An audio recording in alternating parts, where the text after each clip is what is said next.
datang dan selamat bergabung kembali di channel SR Zona. Film Telepati Vijay kali ini berjudul Adi, garapan sutradara Ramana yang dirilis pada tahun 2006. Mengisahkan tentang aksi balas dendam terhadap para pelaku pembunuhan sebuah keluarga besar polisi. Akankah misi tersebut tercapai? Tanpa berlama-lama, yuk langsung simak, ini dia rangkuman alur cerita filmnya.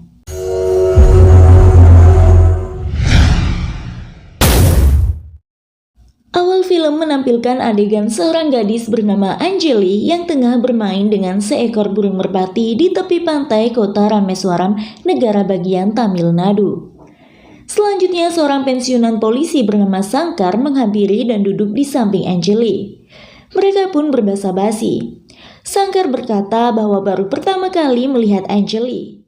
Anjali menimpali, tapi dirinya telah memperhatikan Sankar selama seminggu terakhir, dan ia memang menunggu momen ini. Tiba-tiba, tatapan ramah Anjali berubah menjadi tatapan dendam. Di waktu yang sama, ia mencabut pisau lalu menghujamkannya beberapa kali pada perut Sankar. Saat Sankar mencoba melarikan diri, paman Anjali, Ramachandran, menembaknya hingga tewas. Berita pembunuhan seorang pensiunan polisi tersebut telah tersiar ke seluruh Tamil Nadu, termasuk Chennai. Saat itu Anjali siap-siap berangkat kuliah. Namun saat menunggu bis di halte, hujan turun dengan derasnya. Ketika semua orang sibuk berlindung, Anjali justru mendatangi hujan dan menari di bawah guyurannya, sambil memakan es krim. Hobi uniknya tersebut membuat teman-teman Anjali mengklaim bahwa tak ada orang aneh di dunia selain Anjali. Namun Anjali yakin pasti ada setidaknya 10 orang yang sehobi dengannya, atau jika tidak 10, minimal ada 1. Kemudian scene berganti di Delhi, menampilkan sang jagoan bernama Adi tengah berlari di tengah rel di mana saat itu kereta hendak melintas dan nampak seseorang hendak bunuh diri. Alih-alih menyelamatkan orang tersebut, Adi justru mendatangi kereta yang melaju. Alhasil seseorang yang hendak bunuh diri itu akhirnya menyelamatkan Adi. Ia menegur Adi atas hal konyol yang baru saja dilakukan. Namun Adi mengembalikan teguran tersebut kepada orang itu. Orang tersebut berkata bahwa ia ingin mati karena banyak masalah. Lalu Adi menanggapi, tidak ada pria tanpa masalah, dan tanpa masalah manusia tak akan pernah lengkap. Untuk hidup di dunia, semua orang membutuhkan keberanian, dan kamu memiliki keberanian untuk mati. Jika mati saja kamu berani, kenapa kamu takut menghadapi masalahmu? Ucap Adi. Kata-kata Adi tersebut membuat pria itu memiliki rasa percaya diri kembali. Suatu hari, Adi menyampaikan pada orang tuanya bahwa ia hendak mendaftar di salah satu perguruan tinggi Chennai. Ayah dan ibunya menentang permintaan Adi. Mereka begitu menyayanginya, hingga tak bisa hidup jauh dari Adi. Namun berkat bantuan adiknya, akhirnya ayah Adi pun mengizinkan dengan syarat mereka semua harus ikut ke sana. Dengan berat hati, akhirnya Adi pun setuju. Saat itu Chennai tengah diguyur hujan. Sekelompok preman sedang mengejar seorang jurnalis hingga pria tersebut menabrak seseorang. Dia adalah Sada. Pimpinan preman yang mengejar jurnalis tersebut adalah Abdullah. Permasalahannya adalah jurnalis tersebut diduga tidak bersimpati atas kasus pembunuhan Sankar, tapi justru menyorot ke kasus pembunuhan yang dilakukan RTX. Orang-orang di sana hanya berkerumun melihat, bahkan polisi pun tak peduli dengan kericuhan tersebut. Setelah mendengar penjelasan Abdullah, Sada mencabut pegangan payung hingga tersisa ujung lancipnya, kemudian membunuh jurnalis tersebut. Ternyata Sada dan Abdullah adalah tangan kanan RDX. Esoknya, Adi dan keluarganya tiba di Chennai dijemput oleh salah satu teman ayah Adi. Tiba-tiba teman ayah Adi menghentikan laju mobil karena rombongan mobil RDX lewat. Ayah Adi yang heran bertanya kepada temannya. Teman ayah Adi menjelaskan RDX adalah tulang punggung semua pihak. Maksudnya mereka adalah penguasa wilayah itu. Hujan pun turun, tapi Adi bukannya berteduh, malah ia keluar menari di bawah guyuran hujan dan memakan es krim. Keluarganya telah memahami hobi uniknya itu. Ternyata Anjali tengah melakukan hal serupa di sana. Secara tak sengaja, ia melihat Aldi sedang membagikan es krim dan bersenang-senang dengan beberapa orang yang mengenakan jas hujan. Melihat ada yang sehobi dengannya, Angeli pun tersenyum. Esoknya, Aldi sudah mulai belajar di kampus yang sama dengan Angeli. Beberapa preman memasuki kampus tersebut mencari seseorang bernama Bullet. Muncullah Bullet yang dimaksud. Dengan berani ia menghadapi preman-preman tersebut, memukul salah satu dari mereka hingga terlempar mengenai gardu listrik.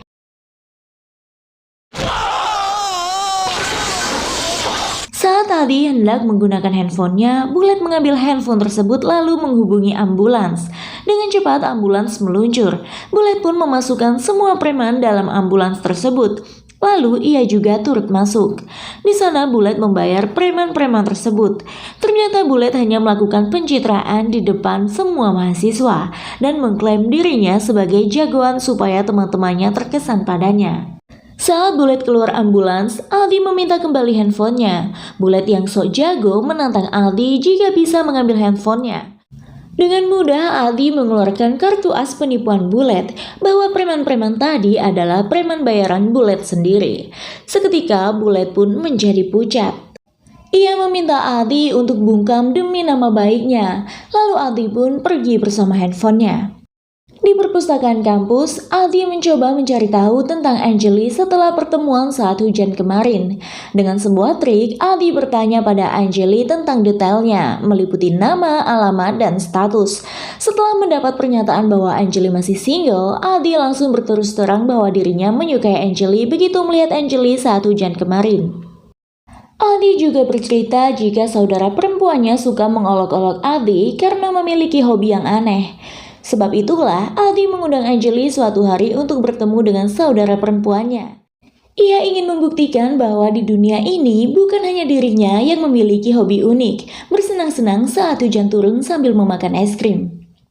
Tiba di rumah, saudara perempuan Aldi memberitahu orang tua mereka bahwa Aldi telah menemukan gadis calon menantu keluarganya.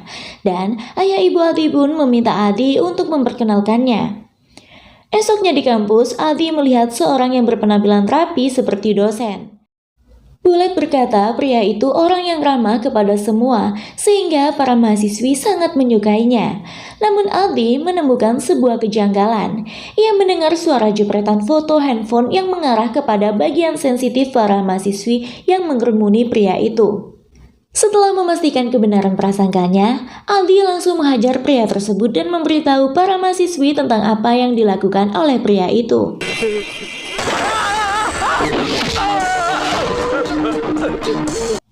Lalu Aldi memperingatkan mereka supaya tak terpengaruh oleh penampilan. Saat mengunjungi sebuah kuil, Aldi tak sengaja bertemu Angeli dan di sanalah Aldi menghampirinya. Ternyata saat itu juga keluarganya sedang mengunjungi kuil dan melihat Aldi bersama Angeli. Kemudian mereka menghampiri Aldi dan Angeli. Dengan sedikit menggoda Aldi, ayahnya membuat Aldi kikuk di depan Angeli. Mani, cuma kya? Sir, ada naga yang sir. Dan ibunya mengundang Angeli untuk datang berkunjung ke rumah mereka. Dengan senang hati, Angeli menerima undangan tersebut. Setelah itu, Angeli pun pergi. Saat berbalik, ia tersenyum melihat keharmonisan keluarga Aldi. Esoknya, Aldi kembali bertemu Angeli di perpustakaan. Aldi bertanya ia sering menemui Angeli di sana. Apakah karena ia suka buku? Angeli pun menjawab, tidak, ia hanya menyukai perpustakaannya. Aldi menemukan satu lagi hobi yang sama dengan Angeli. Dan di sanalah Aldi mulai memperkenalkan diri, kemudian mereka membicarakan tentang keluarga. Tapi Aldi membuat Angeli sedih dengan mengingat keluarganya. Namun Aldi kembali memotivasi Angeli untuk tidak bersedih, sebab keluarganya pasti tidak akan suka melihatnya seperti ini. Di rumah, pamannya menginformasikan pada Angeli bahwa RDX tengah mengincar kompleks besar di Chennai. Saat ini RDX sedang berselisih dengan musuh bebuyutannya, Patabi, dalam memperebutkan kompleks tersebut. Padahal kompleks itu telah dibeli oleh Patabi. Dan besok diprediksi akan terjadi perlawanan di antara mereka. Untuk itu Ramachandran pun berencana membunuh salah satu tangan kanan RDX antara Sada atau Abdullah. Namun dalam prakteknya, Ramachandran gagal melakukan karena kesulitan menyerang di kerumunan. Apalagi Anjali tak sengaja hampir menjadi korban perselisihan antara Sada dan anak buah Patabi. Beruntung saat itu Adi datang menyelamatkan Anjali.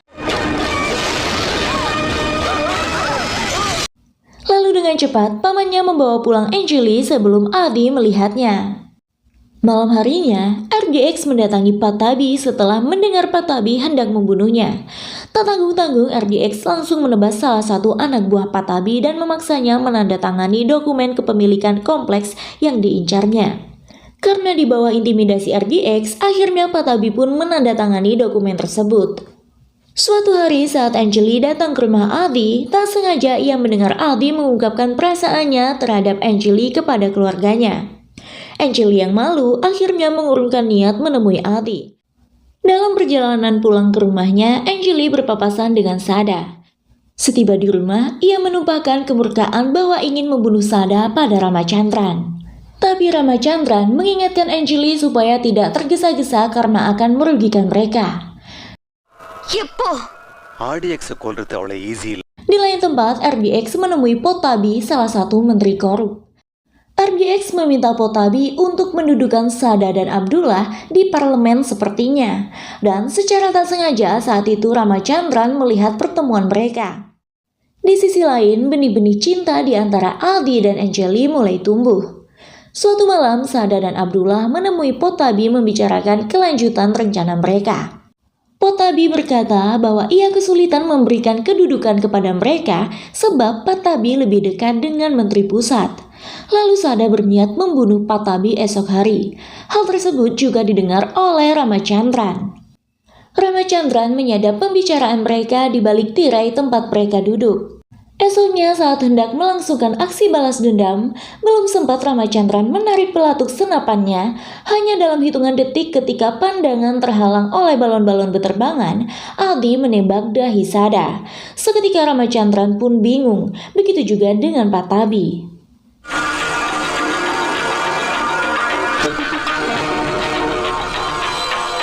Kedatangan Adi yang tiba-tiba tidak diketahui oleh siapapun.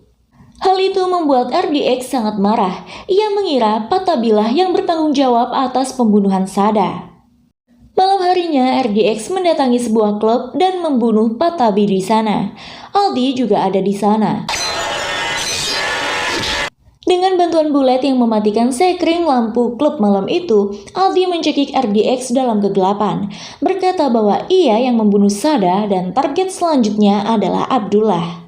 Kemudian lampu menyala kembali. Abdullah tidak terima akan hal itu dan ia berniat untuk memburu pelaku pembunuh Sada yang juga hendak membunuh dirinya. Abdullah telah ceroboh dengan menjemput kematiannya sendiri. Saat di jalan, Adi telah membuntutinya.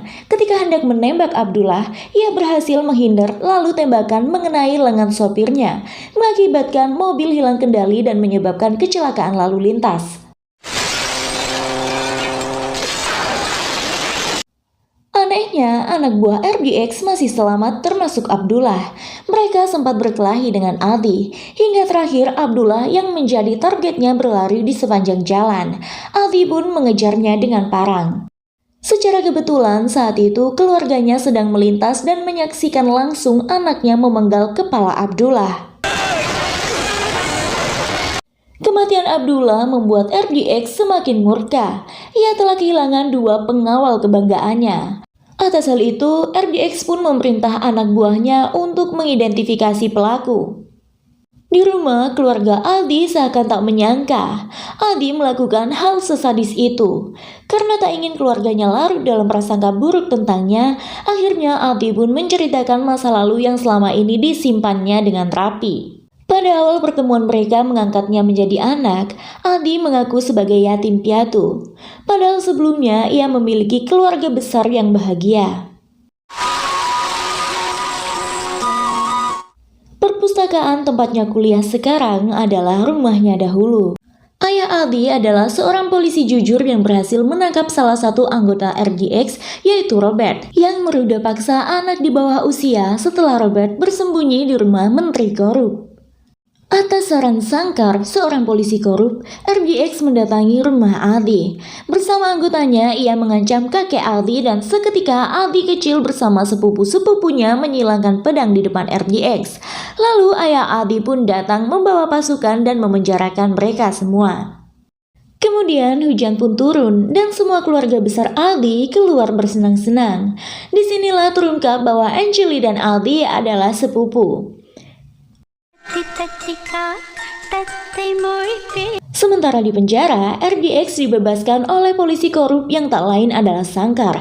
Ia memprovokasi RGX untuk membunuh ayah Aldi. Namun RGX berniat membantai seluruh keluarga ayah Aldi.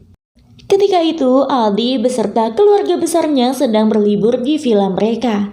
Tiba-tiba RGX dan anak buahnya datang membantai mereka satu persatu. Setelah itu, mereka membakar villa keluarga Aldi. Mereka mengira telah membunuh seluruh keluarga ayah Aldi. Namun ternyata ada 3 orang yang selamat dari tragedi memilukan tersebut, yaitu Ramachandran, Angeli, dan Aldi. Namun mereka terpisah dari Aldi dan mengira Aldi telah tewas dalam peristiwa berdarah tersebut. Saat itulah Aldi bertemu ayah dan ibu angkatnya di jalan. Setelah mengetahui cerita dan derita Aldi, orang tua angkatnya meminta Aldi kembali ke Delhi. Tapi Aldi bersikeras menolak karena ia telah menunggu bertahun-tahun untuk pembalasan dendam ini. Dan ia kembali hanya untuk menghancurkan mereka semua. Di lain tempat, sopir bajai yang saat itu mengangkut keluarga angkat Aldi ketika tak sengaja melihat Aldi memenggal kepala Abdullah mendatangi RGX dan menunjukkan tempat tinggal Aldi. Saat mengirim anak buahnya ke sana, ternyata Aldi dan keluarganya telah menuju stasiun hendak kembali ke Delhi. Bergegas mereka menghadang Aldi dan keluarganya. Aldi pun menghadapi mereka hingga terkena sabetan parang di punggungnya. Tapi ia tetap menggiring keluarganya tiba dengan selamat di stasiun.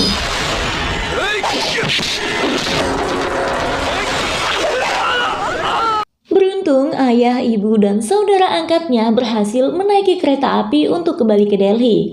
Tersisa Aldi seorang diri menghadapi anak buah RGX. Aldi mengembalikan anak buah RGX yang telah tumbang dengan sebuah dump truck. Di sana, Aldi menunjukkan dirinya adalah putra dari seorang polisi yang seluruh keluarganya telah mereka bantai. Aldi juga berkata bahwa dirinya lah yang membunuh Sada dan juga Abdullah. Ia juga memberitahu bahwa target selanjutnya adalah Robert, saudara RGX yang ada di Dubai. Aldi mengancam akan membunuh Robert di depan mata RGX. Setelah itu, Aldi pun pergi dengan memantik kobaran api dari sebuah motor yang ada di markas RGX. Esoknya, Ramachandran dan Angeli sedang beribadah di sebuah kuil. Setelah menyebutkan ras dan nama, Angeli dan Ramachandran pun pergi. Setelah itu, datang Aldi yang juga hendak melangsungkan ritual. Saat ia menyebut nama dan ras yang sama dengan Ramachandran, pendeta yang baru saja menyelesaikan ritual dengan Ramachandran memberitahunya. Bergegas Aldi mencarinya. Dari jauh ia melihat Ramachandran namun tak melihat Angeli. Ketika ia hendak memanggilnya namun jarak terlampau jauh. Jadi Aldi pun berteriak dan turunlah hujan. Di saat semua berlindung, ia melihat Angeli sedang bermain air. Aldi pun menghampirinya. Tak disangka Angeli memanggil pamannya dan betapa terkejutnya Aldi melihat pamannya tersebut. Barulah ia sadar akan kesamaan hobinya dengan Angeli, ternyata mereka berasal dari keluarga yang sama. Angeli adalah sepupunya yang selama ini disangka telah tiada. Ketika hendak mengungkap identitasnya, Aldi teringat misi yang belum tercapai dan bisa saja posisi saat ini akan membahayakan keluarganya yang tersisa. Akhirnya ia memilih bungkam hingga ia menyelesaikan misi balas dendamnya. Tak lupa Aldi memberitahukan kabar gembira ini kepada keluarga angkatnya. Mereka pun senang mendengar Aldi telah menemukan keluarganya. Saat itu Robert yang datang dari Dubai setelah mendengar ancaman untuknya menemukan kediaman Angeli karena menyangka Angeli adalah kekasih Aldi. Namun semua terkuak saat Ramachandran muncul. Secara tak langsung Robert juga memberitahu Ramachandran bahwa ada satu lagi keluarganya yang hidup. Mendengar hal itu mereka pun senang. Namun akhirnya Robert menyandra mereka. Mengetahui hal tersebut, Aldi hendak menyelamatkan mereka. Namun di tengah jalan, Aldi berpapasan dengan Robert. Robert menurunkan Ramachandran di tengah jalan untuk bertemu Aldi. Betapa senangnya Ramachandran bahwa tahu Aldi adalah keponakannya dan masih hidup. Tapi tiba-tiba mobil Robert mundur menabrak Ramachandran kemudian memberikan bonus tembakan. Ramachandran pun tewas di pelukan Aldi. Dengan penuh amarah, Aldi mendatangi markas RGX. Di sana, Robert dan RGX tengah merayakan kemenangan setelah membunuh Ramachandran. Aldi menanyakan keberadaan Anjali. Meski ia menerima berkali-kali pukulan dari anak buah RGX hingga darah mengalir dari kepalanya, Aldi tak bergeming.